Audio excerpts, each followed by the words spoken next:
Со премудрост, простом да го изслушаме Светото Евангелие, мир на сите. И духовит Твоему. Ке се чита од Свето Евангелие според Матеја. Слава Тебе, Господи, слава Тебе. Да внимаваме. Рече Господ во парабола. Еден човек тргнувајќи на пат ги повика слугите своји и им го предаде својот имот. И на едниот му даде 5 таланти, на вториот 2, на третиот 1. Секому според силата негова и веднаш замина. Оно што зеде 5 таланти, отиде, ги употреби во работа и спечали други 5 таланти. Исто така и оно што зеде 2 таланти, спечали други 2. И оно што доби 1 талант, отиде и го закопа в земја, го сокри среброто на својот господар. По долго време дојде господарот на тие слуги и им побара сметка.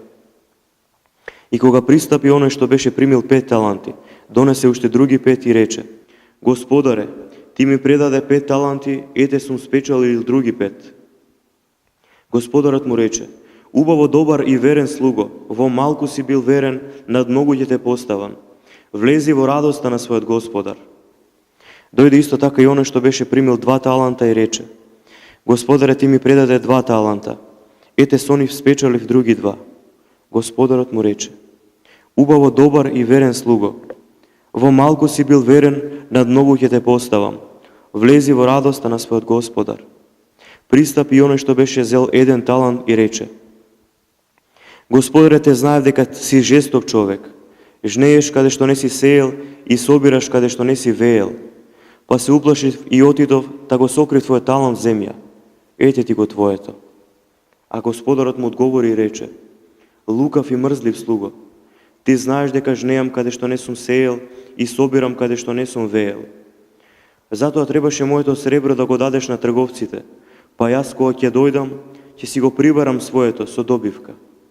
Земете го од него талантот и дајте му го на оној што има 10 таланти, зашто секому што има ќе му се даде и преумножи, а од оној што нема ќе се одземе и тоа што го има.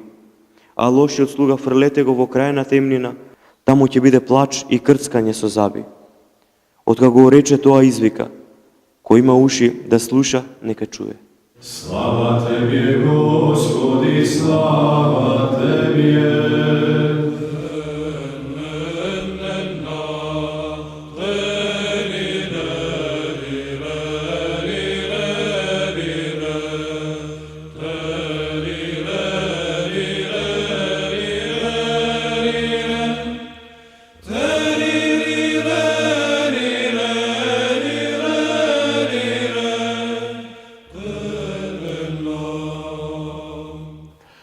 Отец благослови. Господ. Дали човекот е завршено и совршено битие? Во Светото писмо читаме дека Бог човекот го создаде по свој образ и подобие. Токму во образот негов се состојат сите сили и сите дарови што се дадени на човекот. Значи он уште со раѓање си има своји способности по кои што кога ќе стане возрастен ќе се одели од останатите луѓе. Во таа смисла никој празен не се раѓа. Никој не е табула раза како што се мисли. Че секој си носи свој дар кој што го добил од својот Создател. А оној втор дел дека според подобие сме создадени, тоа значи дека човекот си има свој максимум во Бога, а Бог е неограничен. Така да совршенството негово треба да најде единство во Бога, да најде своја цел во Бога. Затоа се вели дека човекот по образ Божи е создаден, меѓутоа подобието треба да го стекне, да се потруди за него. Според што човекот ќе биде оценет? Веќе претходно кажавме дека човекот празен не се раѓа. Во параболата што Христос ја кажа, Он рече дека Господарот ги повика своите слуги и им даде од својот имот. Значи, веќе потенцијал секој човек добива со своето раѓање. Сега, која е нашата грижа и нашето задолжение? Преку труд тоа да не го закопаме и да не го затрупаме во земја, односно со сластите земни, со гревовите и со страстите. Човекот потенцијалот мора да го преумножи со тоа што ќе се труди во било која област да го даде својот максимум. И на тој начин и самиот себе ќе се спознае колку може. Ќе спознае во себе си еден реон на неограниченост. И преку тоа што ќе спознае колку човекот е неограничен, полека ќе почне да размислува за дарителот на таа неограниченост. Колку пак он е прекрасен и неограничен. Според тоа, секој човек оној глас во себе што го има да стане подобар, треба да го послуша. Затоа што и најлошиот човек знае каков он треба да биде во однос кон другите и во однос на својата работа, во однос на својот живот. Секој се прекорува за тоа. Трудот на преумножувањето на даровите токму во тоа се состои. Да станеме онакви какви што самите се гледаме. А оценувањето наше нема да биде според тоа кој колку дал во овој свет. Затоа што некој многу имал, многу може да даде. Ние ќе бидеме оценети според тоа дали нашиот максимум го имаме дадено, без разлика колку имаме дадено во светот. Затоа што премножувањето се состои во тоа да не само што не треба да правиме грев, туку треба и да правиме добро.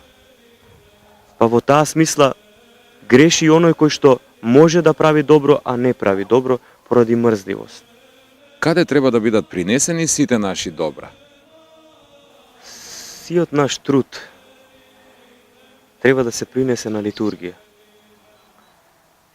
Оти човек кој што со вера живее, буквално е буден над секој свој збор, над секој своја помисла и на секој свое дело. Внимава да го направи во склад со Божите заповеди.